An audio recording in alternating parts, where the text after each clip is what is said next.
శ్రీ సచ్చిదానంద సద్గురు సాయినాథ్ మహారాజ్ की जय। శ్రీ సచ్చిదానంద సద్గురు అలివేలు మంగమ్మ సహిత భరద్వాజ మహారాజ్ की जय।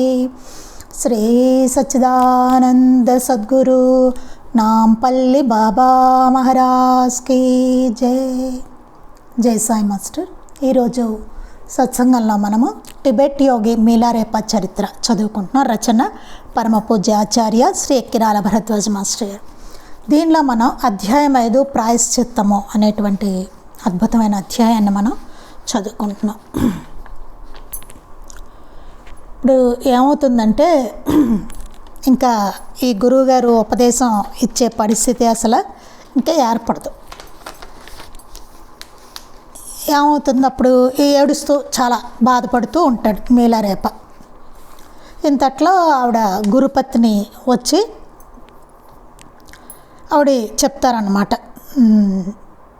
ఆ ప్రేమమూర్తి అయిన ఆవిడ గురుపత్ని రాత్రంతా ఈయన్ని ఓదారుస్తూ మీలారేపని తోడుగా ఉండి పాప ఇద్దరు దుఃఖిస్తూ ఉంటారు। ఆ రోజు ప్రతి సాయంత్రం తన భర్తతో పాటు ఆవిడ పూజ చేసుకునేవాళ్ళు। ఆ పూజ కూడా ఆవిడ మానుకుంటారనమాట। మొన్నాడు ఉదయం గురువుగారి దగ్గర నుంచి పిలుపు వస్తుంది। అదేంటంటే ఉపదేశానికి కాదు। ఆయన ఏమంటారు, నా పట్ల నీకు గల ప్రేమ ద్వేషంగా మారిందా అని అడిగారట। అంటే విశ్వాసం ఎట్లా ఉంది మీలారేపది అని చెప్పి। లేదండి, నేను చేసిన పాపకర్మలే నాకు ఉపదేశం పొందకుండా అడ్డపడుతున్నాయి, దాని గురించి నేను ఎంతో పశ్చాత్తాపడుతున్నాను అంటూ అదుపు తప్పి కన్నీరు కార్చారట।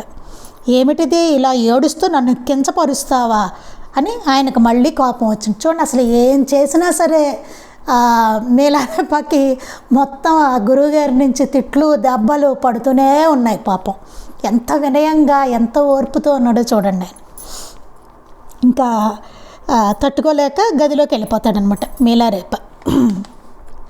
ఏదో ఒక కానుక సమర్పించకపోతే గురువుగారి దగ్గర నుంచి నేనేమీ పొందలేను, నేను ఇలాగే ఉంటే కనుక ఈ పాపకర్మల వలయంలో నేను మృతి చెందడం ఖాయం అని చెప్పి అంతకు మించి ఏం చేయాలని ఆలోచించి ఏదో తరుణోపాయం ఆలోచించుకోవాలని కానీ ఏమనుకున్నారంటే, వెళ్ళి ఏదైనా వృత్తి చేసి జీవితాన్ని బహుమానాలను కూడబెట్టుకుని తిరిగి రావాలా, లేకపోతే తిరిగి అమ్మ దగ్గరకు వెళ్ళేదా, నా మీద కక్షతో ఉన్న గ్రామస్తులు అది ఎంత ప్రమాదకరం, అయినా ఎక్కడికైనా వెళ్ళి ఎలాగో డబ్బు సమకూర్చుకునే మార్గం చూడాలి, లేకపోతే వేరే ఎవరి దగ్గరైనా ఉపదేశం పొందాలి అని చెప్పి ఇలా రకరకాలుగా ఆ బుర్ర మోగుతూ ఉంటుందట లోపల ఆలోచనలు। సరే, ఆ పుస్తకాలు అవి సర్దుకుని ఇంట్లో నుండి ఆహారం అది కూడా తీసుకోకుండా గురుపత్నికి కూడా ఆ సమయంలో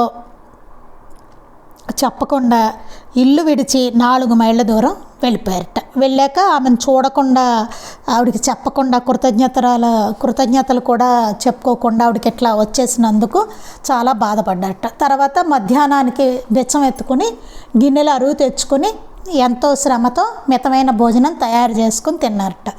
తర్వాత నేను భోంచేసినా కూడా నా జీవితంలో సగమైన ఖర్చు అవుతుండేది కదా, కష్టపడి వంట చేసుకోవాల్సిన పరిస్థితి నాకు ఎప్పుడూ రాలేదు కదా, నేను అప్పుడు తిరిగి వెనక్కి వెళదామా అనే సందిగ్ధంలో పడ్డాను। ఇప్పుడు నేను వెనక్కి వెళదామా, ఇప్పుడు సగం ఖర్చు, అప్పుడు ఆ ఖర్చు కూడా లేదు, నేను వంట వండుకునే పరిస్థితే లేదు, ఇప్పుడు నేను వంట వండుకోవాలి అని నేను అనుకున్నట్ట। కానీ మనస్ఫూర్తిగా ఆ పని చేయలేకపోయారట।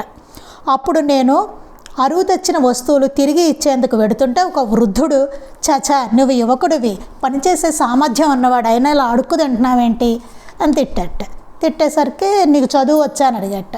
వచ్చండి, నాదేం భిక్షావృత్తి కాదు, నాకు చదువు అది వచ్చంటే, మంచిదైతే మా ఇంటికి వచ్చి సద్గ్రంథాలు చదివి నాకు వినిపించు, నేను నీకు తగిన మూల్యాన్ని ఇస్తానని చెప్పారట। సరైన అంగీకరించి మీలారేప వెళ్ళారట। అక్కడ భావాతీత జ్ఞానము చదివి ఆయనకు వినిపించసాగట।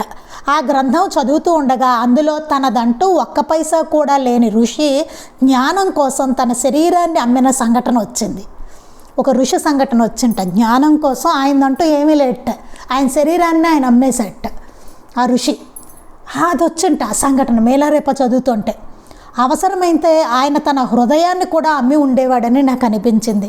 ఆయనతో నన్ను పోల్చి చూచుకున్నప్పుడు నేను అనుభవించిన బాధ ఒక లెక్కలోనికి రాకుండా పోయింది. ఆయనతో పోల్చి చూసుకుంటే అసలు ఏంటి నా బాధ అంతా ఒక లెక్కలోదే కాదని అనిపించిందట. అప్పుడు మళ్ళీ నాకు ఆశలు చిగురించాయి. మళ్ళీ ఆశ చిగురించిందట ఈయనకి, మీలారేప గారికి. గురువు గారు నన్ను కనికరించవచ్చు, చివరికి ఆయన నాకు ఉపదేశం ఇస్తారేమో, అదీ కాక గురువును వెతకడానికి కూడా నాకు ఆయన సహాయపడతానని వాగ్దానం ఇచ్చారు కదా, అందుకని నేను వచ్చిన త్రావునే తిరిగి వెళ్ళాను. మళ్ళీ పాప వెనక్కి అయినా వెళ్ళిపోయారు. ఆయనకు ఆశ వచ్చింది మళ్ళీ ఉపదేశం ఇస్తారేమోనని. ఒకవేళ ఇవ్వకపోయినా నన్ను ఏదైనా గురువుకి ఉపదేశం ఇచ్చే గురువుని ఏమైనా ఆయన చూపిస్తారేమో అట్లా ఆయనకి.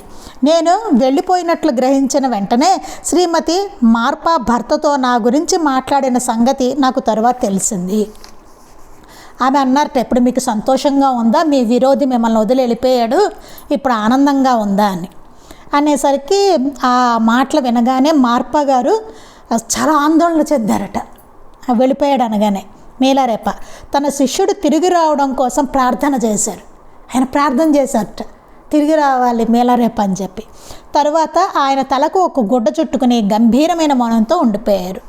ఇంతట్లో తిరిగి వచ్చారట మీలారేప గారు. గురుపత్నికి నమస్కరించగానే ఆమె ఆనందంతో పొంగిపోయింది. నువ్వు చాలా మంచి పని చేశావు, చివరకు నీ గురువు గారు కొంత అయినా బోధిస్తారని నాకు అనిపిస్తుంది. ఎందుకంటే నీవు వెళ్ళిపోయావని చెప్పగానే ఆయన కళ్ళ నీళ్ళు కూడా పెట్టుకుని భగవత్ప్రసాదమైన తన శిష్యుడు తన వద్దకు తిరిగి రావాలని ప్రార్థన చేశారు అని చెప్పింది. అయితే ఈ మీలారేప అనుకున్నారట, ఏదో నాలో కొత్త ఆశ చిగురింప చేయడానికి ఆవిడ అట్లా చెప్తున్నారు. నాకు బోధించడానికి నిరాకరించిన ఆయన నేను తిరిగి రావడానికి ప్రార్థన ఎందుకు చేస్తారు అసలు? అంతే కదా, అట్లానే అనిపించింది. భగవత్ ప్రసాదాన్ని అని ఆయన నిజంగా భావిస్తే అది ఎటువంటి వారికైనా సంతోషించే విషయమే, కానీ నాకు ఆయన ఉపదేశం ఇవ్వడానికి నిరాకరించడమే కాకుండా మరొక గురువును వెతుక్కోనీయకుండా చేస్తున్నారని నాకు బలంగా తోచింది. నేను మరి భగవత్ ప్రసాదాన్ని అయితే నాకు ఈ బాటికి ఉపదేశం ఇవ్వాలి కదా, ఆయన సంతోషంగాను, అదేమీ లేదు. ఆయన దగ్గర ఇట్లా ఉంచుకున్నారు కదా అంటే వేరొక గురువును వెతుక్కోవడానికి కూడా ఆయన నిరాకరిస్తున్నారన్నమాట, ఆ అవకాశం కూడా ఇవ్వకుండా. అట్లా అనిపించిందట ఈయనకి. శ్రీమతి మార్ప భర్త దగ్గరికి వెళ్ళి ఇలా అన్నారు, మంత్రగాడు మనల్ని విడిచి ఉండలేక ఇప్పుడే తిరిగి వచ్చాడు, అతన్ని వచ్చి నమస్కరించుకోమని చెప్పమంటారా అన్నట్టు ఆవిడ. మార్ప గారు ఇలా అన్నారు, మన మీద ప్రేమ వలన కాదులే వాడు తిరిగి వచ్చింది, అయినా వచ్చి నమస్కరించుకోవచ్చు అన్నట్ట. చూడండి, నేను వెళ్ళి తిరిగి నమస్కరించుకోగానే గురువుగారు అన్నారు, మంత్రగాడ ఇలా ఎప్పుడు సందిగ్ధంలో ఉండకు, నిజంగా ఉపదేశం పొందాలని నిశ్చయించుకుంటే నీ జీవితాన్ని త్యాగం చేయడానికి కూడా సిద్ధంగా ఉండాలి. ఇప్పుడు వెళ్ళు, ఇంటికి వేయవలసిన 3 అంతస్తులు పూర్తి చేయి, తరువాత నీకు గొప్పదైన కోరిక తీరుతుంది. నీకు ఇంకా ఏమైనా సందేహాలు ఉంటే మాత్రం వెళ్ళిపో, అట్లాంటప్పుడు నీకు తిండి కూడా దండగ అవుతుంది. ఇక మాట్లాడడానికి నాకు ధైర్యం చాలక అక్కడి నుండి వచ్చేసాను. ఈయన వచ్చేసారట. అయితే గురుపత్నితో ఇలా అన్నాను, అమ్మ నాకు మా అమ్మను చూడాలని బాగా అనిపిస్తుంది. నాకు నా గురువుగారు ఉపదేశం ఇవ్వరని బాగా అర్థమవుతోంది. ఆయన ఇస్తారని నాకు గట్టిగా నమ్మకం ఉంటే నేను ఇక్కడే ఉండి ఆ ఇల్లు పూర్తి చేస్తాను, కానీ ఏదో ఒక వంకతో దాటవేస్తారు. ఆయన ఖచ్చితంగా ఉపదేశం ఇవ్వరమ్మా, ఆయన ఇస్తారన్న నమ్మకం ఉంటే నేను ఖచ్చితంగా ఉండి నేను ఇల్లు అది కట్టి అంతా చేస్తాను, కానీ నేను కట్టినా సరే ఆయన ఇవ్వరు, ఆయన దాటేస్తారు. ఇల్లు పూర్తి చేసిన ఉపదేశం పొందనని నాకు తెలుసు, అందుచేత దయచేసి నన్ను ఇంటికి వెళ్ళనివ్వండి అంటూ వంగి నమస్కరించి వెళ్ళడానికి సిద్ధమయ్యాడు. అప్పుడు ఆమె ఇలా అన్నారట, నువ్వు చెప్పింది నిజమే, నేను నీకు మరొక గురువును చూపిస్తానని వాగ్దానం చేస్తున్నాను. నీ గురువు గారికి శిష్యుడు ఒక ఆయన ఉన్నారు, ఆయన దగ్గర నుండి అన్ని ఉపదేశాలు పొందారు. అతనే గోగ్డన్ చుడోర్. ఇతడు క్రితంసారి ఆయన ఉపదేశకర్తకు కూడా వచ్చారు. నీవు కొంతకాలం ఇక్కడే ఉండి కట్టుబడి చేస్తున్నట్టు నటిస్తూ కాలం గడుపు. అతని దగ్గర నుండి నీకు కావాల్సింది పొందేలాగా నేను సహాయపడతాను. ఈ ఏర్పాటుతో నాకు చాలా సంతోషమే, దీక్షతో మరలా పనిలో దిగాను. ఆవిడ చెప్పారు గురుపత్ని, నిన్న ఇంతవరకు చెప్పుకున్నాం మనం. ఆవిడ అన్నారట, లేదు నువ్వేమీ బాధపడకు, ఈయన శిష్యుడు ఒక ఆయన ఉన్నాడు, ఆయన గోగ్డన్ అని ఆయన, అంతకుముందు కూడా ఉపదేశానికి వచ్చారు ఆయన, ఉపదేశకృతకి దానికి. నువ్వు కొంతకాలం ఇక్కడే ఉండి కట్టుబడి చేస్తున్నట్టుగా నటించు, కాలం గడుపు. నేను మంచి అవకాశం చూసుకుని నేను ఆయన దగ్గరికి వెళ్ళేలాగా నేను నీకు సహాయపడతాను అని చెప్పారట. చెప్పేసరికి ఇంకా మేలారేపకి చాలా సంతోషం కలిగిందిట. దీక్షతో మరలా పనిలో దిగారట. గురుదేవులు నరోపా గారు జీవించి ఉన్నప్పుడు ప్రతి నెల 10వ తేదీన పవిత్ర దినంగా పాటించేవారు. ఈ మార్పా గారు గురువు గారైన నరోపా గారు ఆయన ఉన్నంతకాలంట ప్రతి నెల 10వ తేదీ పవిత్ర దినంగా పాటించేవారట. తర్వాత మార్పా గారు కూడా ఆ సాంప్రదాయాన్నే పాటిస్తున్నారు. తర్వాత ఈ మార్పా గారు కూడా అంటే మేలారేప గురువు గారు ఉన్నారు కదా ప్రస్తుతం, ఆయన కూడా అదే పాటిస్తున్నారట. 10వ తారీఖున ప్రతి నెల 10వ తారీఖున పవిత్ర దినం. అటువంటి ఒకరోజు శ్రీమతి మార్పా నా గురువును మోసగించడానికి ఒక మార్గం కనిపెట్టింది. అలాంటి పవిత్రమైన రోజున ఆయన ఇంకా అందులో బిజీగా ఉంటారు కదా పవిత్ర దినం. ఆ రోజున ఈవిడ ఏం చేశారట, ఇంకా ఎలాగైనా ఆ గురువుగారిని మోసగించడానికి మార్గం కనిపెట్టింట ఆవిడ. ఒకరోజు ఆమె చిక్కగా బీర్ తయారు చేసి ఆమె 3 గిన్నెల్లో పోసింది. ఒక 3 గిన్నెలు తీసుకుని 3 గిన్నెల్లో చక్కగా మంచి బీర్ తీసుకుని పోసిందిట. మొదటి పాత్ర నుండి చాలా చిక్కనైన బీర్ను భర్తకి ఇచ్చి ఆయన కడుపు నిండా తాగించింది. మొదట ఆయనకి ఇచ్చింది, బాగా చక్కగా ఉన్న మంచిది చేసి ఆయనకి ఇచ్చింట, కడుపు నిండా తాగించంట. తరువాత దానికంటే తక్కువ చిక్కగా ఉన్న బీరును మిగతా వారికి వడ్డించగా 3వ పాత్రలోని పలుచని బీరును మేము కొంచెం కొంచెంగా ఎంగిలి చేశాము. సరే, మిగతాదేమో కొంచెం అంత కాకుండా, అంత చిక్కదనం కాకుండా కొంచెం తక్కువ చిక్కగా ఉన్న బీరును మిగతా వాళ్ళకి ఇచ్చింట. తర్వాత 3వ పాత్రలోది బాగా పల్చగా ఉన్నది ఈ మేలారేపాను ఆవిడ అట్లా. దాంతో ఇంటిల్లిపాది త్వరలో గాఢంగా నిద్రపోయారు. అంతే, అలా తాగేసరికి ఇంట్లో అందరికీ నిద్ర వచ్చేసింట. శుభ్రం కడుపు నిండా పట్టించేసింది ఆవిడ. అప్పుడు ఆమె మార్పా గారి గదిలోకి వెళ్ళి అక్కడి నుంచి నరోపా గారి వస్తువులను 2టిని తస్కరించింది. పాపం చూడండి, ఆవిడ మేలారేపా కోసం ఎంత చేసింది ఆవిడ. అప్పుడు ఈ మార్పా గురువు గారి గదికి వెళ్ళింట, ఆయన భర్త గదికి, ఆవిడ భర్త గదికి వెళ్ళి అక్కడి నుంచి వాళ్ళ గురువు గారు నరోపా గారు ఇచ్చిన 2 వస్తువులేవో ఆవిడ దొంగిలించేసింది అక్కడి నుంచి. వాటిలో ఒకటి జపమాల, మరొకటి పూలదండ. బహుమతిగా ఇచ్చే ఒక రుమాలులో చుట్టి నాకు ఉపదేశం ఇవ్వమని గోగ్డన్ను కోరుతూ మార్పా గారు రాసినట్లు ఒక ఉత్తరం రాసి ఆ 2టిని నాకు ఇచ్చి గోగ్డన్ను కలుసుకోవలసిందని వివరాలు చెప్పింది. ఆవిడ ఏం చేశారు, నరోపా గారివి పవిత్ర వస్తువులు జపమాలను పూలదండ 2టిని ఒక రుమాల్లో దాంట్లో కట్టేసి ఉపదేశం ఇవ్వడానికి ఆ గోగ్డన్ గారికి ఇది చూపించి ఇంకా మార్పా గారు ఉత్తరం రాసినట్టుగా మేలారేపకు ఉపదేశం ఇవ్వమని ఈవిడ రాసేసింది. మార్పా గారు రాసినట్టు రాసి ఆ ఉత్తరం ఈ 2 ఇచ్చి గోగ్డన్ను కలుసుకోవడానికి కొత్త గురువు ఆయన కలుసుకోవడానికని వివరాలన్నీ చెప్పింట. అలా నాలో కొత్త ఆశలు చిగురిస్తుండగా నేను టిబెట్లోని మధ్య ప్రాంతానికి వెళ్ళిపోయాను. సరే, ఇంకా కొత్త ఆశలు వచ్చేట, అమ్మ నాకు ఈ కొత్త గురువు గారు ఉపదేశం ఇచ్చేస్తారు, ఎలాగో ఈయన మా గురువు గారి శిష్యుడే కాబట్టి ఈయనకు కూడా మంచి నాలెడ్జ్ ఉంటుంది మా గురువుగారి లాగా అని చెప్పి అనుకుని ఇంకా టిబెట్లోని మధ్య ప్రాంతానికి వెళ్ళిపోయేట ఈయన మేలారేప. 2 రోజుల తర్వాత లామా గారు నేను ఏమి చేస్తున్నానని వారి శ్రీమతిని అడిగారు. 2 రోజులైంది. ఈ మార్పా గారు అడిగారట ఆ మంత్రగాడు ఏం చేస్తున్నాడు అని. అప్పుడు ఆమె అతను రోడ్డు మీద పోతూ ఉన్నాడనుకుంటున్నాను, కానీ ఖచ్చితంగా ఎక్కడుంది మాత్రం నేను చెప్పగలను. ఎంత పని చేసినా మిమ్మల్ని తృప్తి పరచలేకపోయానని, అందుకు మీ నుండి ఉపదేశం పొందడం తేలిక కాదని, దెబ్బలు తన్నులు మాత్రం దక్కాయని, అందుకని మరొక గురువును వెతుక్కోవడానికి వెళ్ళాడు ఆవిడ చెప్పారట. అతను రోడ్డు మీద ఎప్పుడు పోతూ ఉన్నాడు, ఎంత చేసినా మిమ్మల్ని తృప్తిపరచలేకపోయాడు కదా, అందుకే మీ నుండి ఉపదేశం పొందడం తేలిక కాదని, దెబ్బలు తన్నులు మాత్రమే నాకు దక్కాయని, అందుకని మరొక గురువును వెతుక్కోవడానికి వెళ్ళిపోయాడు అన్నాడు. ఆ సంగతి మీకు చెబితే నన్ను కొడతారని మెదలకుండా ఊరుకోవడమే మంచిదనిపించింది. పోనీ మీకు ఆ సంగతి వెళ్ళిపోతున్నాడని చెప్దామంటే మీరు నన్ను కొడతారు, అందుకని చెప్పేసి నేను ఊరుకోవడం నాకు మంచిది అనిపించింది అని చెప్పింది. ఊరుకున్నాను అందుకని అని. అతనిని పట్టి ఉంచేదేమీ ఇక్కడ లేదు అన్నదామె. ఉద్రేకంతో మార్పా గారి మొగం నల్లగా మారింది. మార్పా గారికి కోపం వచ్చేసింది అనమాట. ఎక్కడికి వెళ్ళాడు, ఎప్పుడు వెళ్ళాడు అని చెప్పి ఉరిమారు 2 రోజులు అయ్యింది. మౌనంగా ఈ మాటలు విన్నాక తనలో తాను అనుకున్నట్లుగా ఇలా అన్నారు. ఎక్కడికి వెళ్ళాడు, ఎప్పుడు వెళ్ళాడు అనేసి అడిగారట. ఆవిడ సుమారుగా 2 రోజులు అయింది అని చెప్పింట. ఆవిడ చెప్పేసరికి ఆ మాటలు విన్నాక తనలో తాను అనుకున్నట్లుగా ఇలా అన్నారట. ఆయనలో ఆయన అనుకుంటున్నట్టుగా మార్పా గారు ఇట్లా అన్నారట. నా శిష్యుడు ఇప్పటికీ ఎంతో దూరం పోయి ఉండడు. ఖచ్చితంగా ఆ సమయానికి నేను గోగ్డన్ ఇంటికి చేరుకున్నాను ఆయన అనుకున్నట్ట. నా శిష్యుడు ఇప్పటికి ఎంతో దూరం పోయి ఉండడు అని అన్నారట. అనుకున్నారు ఆయన. ఆ టైంలోనే ఈ మీలారేప గారు గోగ్డన్ ఇంటికి చేరుకున్నారట ఖచ్చితంగా. అప్పుడు ఆయన గొప్ప గురువు. అప్పటికైనా ఈ గోగ్డన్ చాలా గొప్ప గురువు ఆయన కూడాను.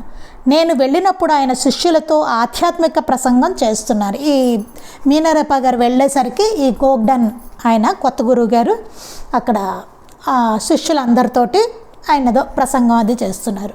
అప్పుడు ఆయన ఒక గ్రంథంలో నుండి చదువుతున్న వాక్యాలు నాకు ఇంకా గుర్తున్నాయి. ఒక గ్రంథం చదువుతున్నట్ట. అందులో వాక్యాలు ఏమన్నాయంటే, వివరించి చెప్పేవాడిని నేనే, వినేవాడిని నేనే, నీకు జగద్గురువును నేనే, భక్తుడిని, ప్రపంచ స్థితిగతులకు అతీతంగా ఉన్నవాడిని నేనే, నేను ఆనంద స్వరూపిణి అని చెబుతున్నారు. ఆయన ఇక్కడ చెప్తున్నారట, చదువుతున్నారు దాంట్లో వాక్యాలు. వివరించి చెప్పేవాడిని నేనే, నేనే వివరించి చెప్పేవాడిని, వినేవాడిని నేనే అంటే చెప్పేవాడిని నేనే, వినేవాడిని నేనే అంటే అంతా ఆయన అంతా ఒక్కటే అని చెప్పడం అన్నమాట. నీకు జగద్గురువును నేనే, భక్తుడిని, ప్రపంచ స్థితిగతులకు అతీతంగా ఉన్నవాడిని నేనే, భక్తుడు ఆయనేట, ప్రపంచ స్థితిగతులన్నిటికీ అతీతంగా ఉన్నవాడు ఆయనేట, నేను ఆనంద స్వరూపిణి అని చెప్తున్నారట. అదే సమయంలో శిష్య బృందానికి అతి సమీపంలో నుంచుని ఉన్న నన్ను ఆయన గుర్తించారు. ఆ శిష్య బృందానికి దగ్గరలో నుంచున్నట్ట మీలారేప గారు ఆయన చూశారట. గోగ్డన్ గారు కొత్త గురువు గారు దూరం నుండే నేను ఆయనకి నమస్కరించాను. ఇది చూచి నన్ను గుర్తించినట్లు ఆయన తన తల మీద టోపీ పైకి తీశారు. నేను నమస్కరించిన పద్ధతిని బట్టి నేను మార్పా గారి శిష్య బృందంలో వాడినని ఆయన గుర్తించారు. నమస్కరించేది ఆ పద్ధతితోటి ఆయన గుర్తించారట. మార్పా గారి శిష్యుడే అయిన ఆ బృందంలోని వాడే అని గుర్తించారట. ఆయన వాక్యాలు చదువుతున్న సమయంలో నేను అక్కడికి రావడంతో అది శుభశకునంగా భావించి ఆ శుభశకునమును బట్టి భవిష్యత్తులో నేను సిద్ధపురుషుడని అవుతానని గ్రహించారు. ఆ వాక్యాలు చదువుతున్నప్పుడు ఈయన వచ్చారు కదా మీలారేప గారు, దానిని బట్టి ఈయన ఏమనుకున్నారట, చాలా శుభశకునం అని భావించారట. ఎట్టి వాక్యాలు చదువుతున్నారు ఆ టైంలో మీలారేప రావడంతో అనుకున్నారట, శుభశకునంగా భావించి ఆ శుభశకునాన్ని బట్టి భవిష్యత్తులో ఈ మీలారేప సిద్ధపురుషుడు అవుతాడు అని గ్రహించారట. తరువాత ఆయన నేను ఎవరినో ఏం పని మీద వచ్చానో వివరించడానికి తన శిష్యునిలో ఒకరిని నా వద్దకు పంపారు. ఎవరో శిష్యుని పిలిచి అసలు అతను ఎవరో ఏంటో ఏ పని మీద వచ్చాడో అడిగిరా అని పంపారట. నేను జరిగిందంతా మరుగుపరుస్తూ మార్పా గారు బొత్తిగా తీరిక లేకుండా ఉన్నందువలన నాకు ఉపదేశించడానికి ఆయనకు వీలు కలగడం లేదని, అందుచేత అక్కడకు పంపారని, గురువుగారి దగ్గర నుండి నరోపా గారి వస్తువును ఆయనకు కానుకగా తెచ్చానని అతనికి చెప్పాను. ఈయన ఏం చెప్పారట, మొత్తం ఈ స్టోరీ అంతా దాచేశాడు ఆయన మీలారేప. దాచేసి మార్పా గారికి అసలు బొత్తిగా తీరిక లేదు, ఆయనకి ఉపదేశం ఇవ్వడానికి కూడా వీలు లేనంత బిజీగా ఉన్నారు ఆయన, అందుచేత మీ దగ్గరికి నన్ను పంపారు. గురువుగారి దగ్గర నుండి వాళ్ళ గురువుగారైన నరోపా గారి వస్తువును కానుకగా కూడా తెచ్చాను అని చెప్పాట. అప్పటికి ఆయనకు నేను మంత్రగాడినని గుర్తుకొచ్చింది. అప్పుడు ఆయన గుర్తుకొచ్చింట, మంత్రగాడని అప్పుడు కొట్టారు కదా, అది గుర్తుకొచ్చింట. నరోపా గారి వస్తువు తెచ్చిన వార్త విని ఆయనకు అమిత సంతోషం కలిగింది. అయితేనేమి నరోపా గారు వస్తువు తీసుకొచ్చాడు, అది గురువుగారు ఇస్తే కానీ రాదు కదా, మార్పా గారు ఇస్తే కానీ నరోపా గారి వస్తువు, అందుకని చాలా సంతోషించారట. వెంటనే ఆయన గొప్ప వేడుకని జరుపమని శిష్యులకు ఆజ్ఞాపించారు. మన నరోపా గారి వస్తువు వచ్చింది కదా, అందుకని గొప్ప వేడుక జరపండి అని చెప్పారట. ఆయన కూర్చున్న వేదిక దగ్గరకు వెళ్ళి మళ్ళీ నమస్కరించి నేను తెచ్చిన వస్తువులు ఆయనకి ఇచ్చాను. వాటిని ఆయన తీసుకుని భావావేశం పొందారు. ఆ నరోపా గారి వస్తువులు అవి తీసుకోగానే చాలా ఆయనకి భావావేశం కలిగింట. తరువాత వాటిని పూజాపీఠంపై ఉంచి శ్రీమతి మార్పా గారు రాసిన ఉత్తరం పెద్దగా ఇలా చదివారు. రాసిందేమో గురుపత్ని, గురువు గారు రాసినట్టుగా రాసి ఇచ్చారు కదా, చదువుతున్నట్ట. త్వరలో నేను ఏకాంతవాసానికి పోబోతున్నాను. ఈ మంత్రగాడు ఉపదేశం కొరకు త్వరపడి ఉన్నందువలన అతనికి ఉపదేశమును దీక్షను ఇవ్వడానికి నీ వద్దకు పంపుతున్నాను. వాడితో పాటు నా ఆజ్ఞకు గుర్తుగా నీకు నరోపా గారి జపమాల, పూలదండ పంపుతున్నాను. గోగ్డన్ ఉత్తరం చదవడం పూర్తి చేసిన వెంటనే నాకు ఉపదేశాన్ని తప్పకుండా ఇస్తానని చెప్పేసరికి ఆనందంతో నా హృదయం పొంగిపోయింది. కానీ ఆయన మాటలు విన్నాక నా ఆశలు అణిగిపోయాయి. ఏమైంది? ఆ ఉత్తరం చదువుతున్నారు. ఈ మంత్రగాడు నేను త్వరలో ఏకాంతవాసానికి వెళ్తున్నాను, అందువలన ఈ మంత్రగాడికి ఉపదేశం త్వరగా కావాలని ఉన్నందువలన ఉపదేశం ఇవ్వవలసింది ఇతనికి. వాటితో పాటు నా ఆజ్ఞగా నీకు నరోపా గారి జపమాల, పూలదండ పంపుతున్నాను అని చెప్పి రాసింది అందులో. గురుపత్ని రాశారు కదా, గురువుగారు రాసినట్టుగా. గోగ్డన్ ఏం చేశారంటే ఆయన కొత్త గురువు గారు ఉత్తరం చదవడం పూర్తి చేసి నీకు తప్పకుండా ఉపదేశం ఇస్తాను అని చెప్పేసరికి ఆనందంతో హృదయం పొంగిపోయింట. కానీ ఆయన మాటలు విన్నాక నా ఆశలు అణిగిపోయాయి. కానీ ఆయన ఏదో మాట్లాడారట, అదేంటో చూద్దాం మనం ఇప్పుడు. నాకు చాలామంది విద్యార్థులు ఉన్నారు. వారిని అందరినీ డల్ అనే చోట దారి దొంగలు దోచుకుంటున్నారు. దోపిడీ చేస్తున్న ఆ గొర్రెల కాపరుల మీద వడగండ్ల వానను కురిపించి వారికి తగిన గుణపాఠం చెప్పిరా. నీవా పని చేశాక నేను నీకు ఉపదేశం ఇస్తాను అన్నారు గోగ్డన్. చూడండి, కరెక్ట్గా మార్పా గారు ఎట్లాగా ఏ పనులు చెప్పారో అదే అన్నారు గోగ్డన్. దాంతో నీకు మొత్తం ఆశలు అణిగిపోయినట్టు అయిపోయిందనమాట. నాకు చాలామంది విద్యార్థులు ఉన్నారు. వారందరినీ డల్ అనే చోట దారి దొంగలు ఇదే కదా జరిగింది అక్కడ కూడా, దోచుకుంటున్నారు. దోపిడీ చేస్తున్న ఆ గొర్రెల కాపర్ల మీద వడగండ్ల వాన కురిపించి వారి గుణపాఠం చెప్పిరా. నీకు ఆ పని చేస్తే నీకు ఉపదేశం ఇస్తాను అన్నారట గోగ్డన్. క్షుద్ర విద్యను నేర్చుకుని తర్వాత వడగండ్లు కురిపించే శక్తిని పొందిన ఆ రోజును నేను కసితీరా తిట్టుకున్నాను. చిచ్చి, ఆ పూజలు క్షుద్రవన్నీ నేర్చుకుని ఏమిటి అట్లాంటి శక్తిని పొందాను చిచి అనేసి ఆ రోజును తిట్టుకున్నట్టు ఈయన. గతంలో చేసిన తప్పిదముల నుండి బయటపడలేను కాబోలు అనుకున్నాను. ఇక్కడకు నేను సత్యం కోసం వచ్చాను. ఇక్కడ మళ్ళీ ఇంకొక పాపాన్ని చేయమని చెబుతున్నారు. మనుష్యుల ప్రాణాలకు, ఆస్తిపాస్తులకు నష్టాన్ని కలుగజేసి దుఃఖాన్ని కొని తెచ్చుకునే ఈ పాపిష్టి శక్తి నేను ఎందుకు పొందానో, ఇప్పటికీ నాకు వేరే దారి లేకుండా పోయిందే అని బాధపడ్డాను. ఏంటి పాపిష్టి శక్తి అంటే, నాకు ఇప్పుడు ఎంతోమందిని చంపడము, వాళ్ళకి నష్టం కలిగించడము, ఏమిటిది ఇంకా నాకు ఇట్లా పట్టు పీడిస్తుంది ఇది అని బాధపడ్డాడు. అప్పుడు ఆయన కోరిక తీర్చకపోతే నాకు ఉపదేశం ఇవ్వడు. అందుచేత నేను త్వరగా గ్రామానికి వెళ్ళి ఒక వృద్ధురాలింట్లో బస చేశాను. మేఘాలన్నీ గుమిగూడి ఒక వరుస చినుకులు పడగానే ఆ ముసలామె తనకు ఆకలి చావవలసి వస్తుందని కళ్ళ నీళ్లతో శోకించడం మొదలుపెట్టింది. ఆమె శోకం నన్ను ఎంతో కదిలించింది. సరే, ఈయన ఏం చేశాడు, ఒక వృద్ధురాలింటి ఆ ప్రాంతానికి వెళ్ళి అక్కడ వృద్ధురాలింట్లో బస చేసేసరికి ఇంకా అప్పుడు మేఘాలు వస్తున్నాయి, వడగళ్ళవని కురిపించాలి కదా, మేఘాలు అవి వస్తున్నాయి, వరుస చినుకులు పడుతున్నాయి. అప్పుడు ఇంకా ఈవిడ అనుకుంటూ ఉంటా, నేను ఆకలి చావాల్సి వస్తుంది అని చెప్పి కళ్ళ నీళ్లతో ఆవిడ శోకిస్తూ ఉంటా, ముసలావిడ పాపం. ఆమె శోకం నన్ను ఎంతో కదిలించింది. ఆమె చూస్తే దీనస్థితిలో ఉన్న వృద్ధురాలు. ఆమె పొలం ఎక్కడున్నదో ఉరామరికగా పటం గీయమన్నాను.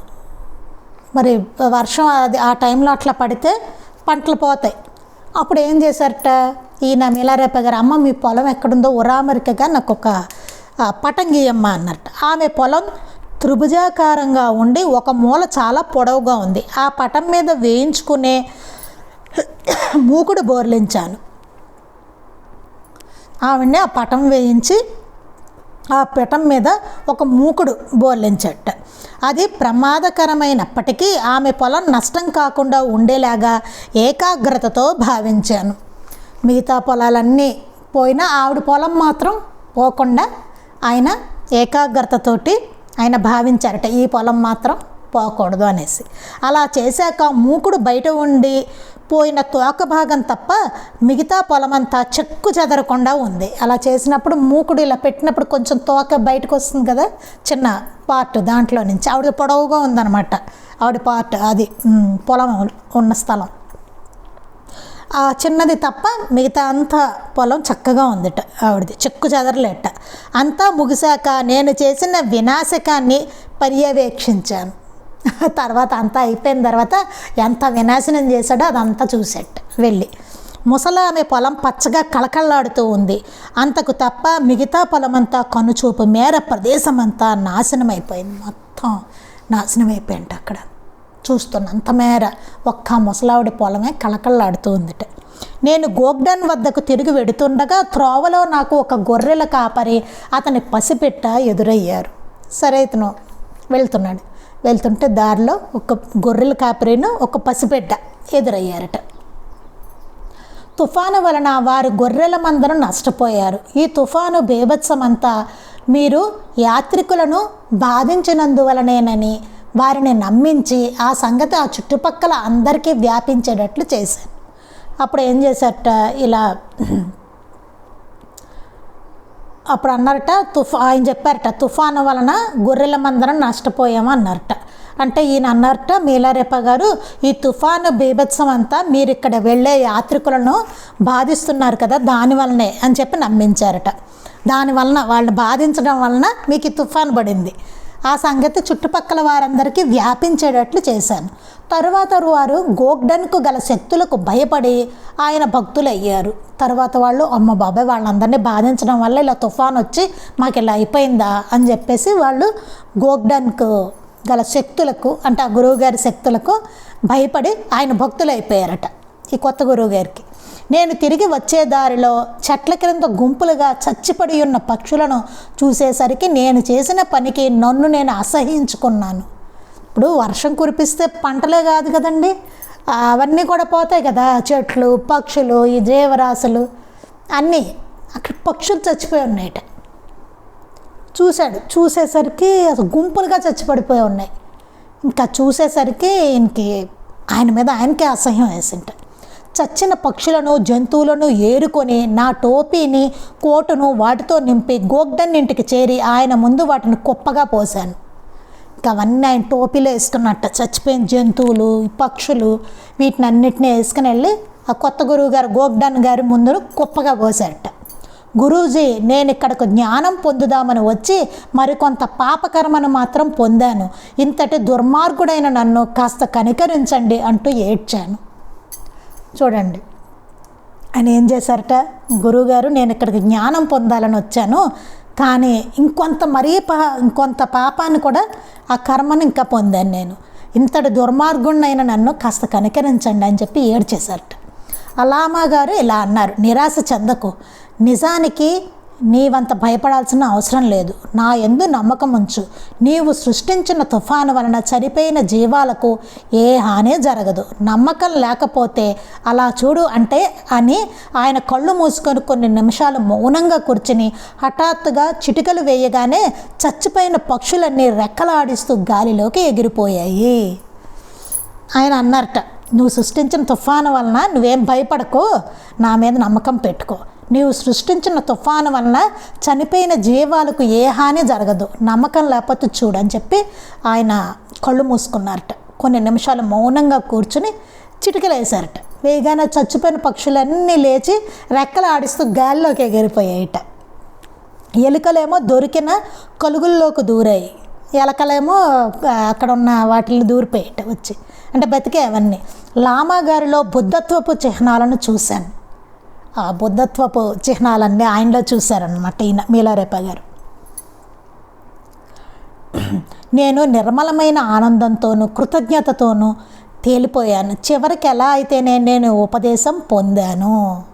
చివరికి ఆయన ఉపదేశం పొందారట మీలారేప గారు. మార్పా గారి నుండి గోగ్డన్ పొందిన ఉపదేశమే నాకు లభించింది.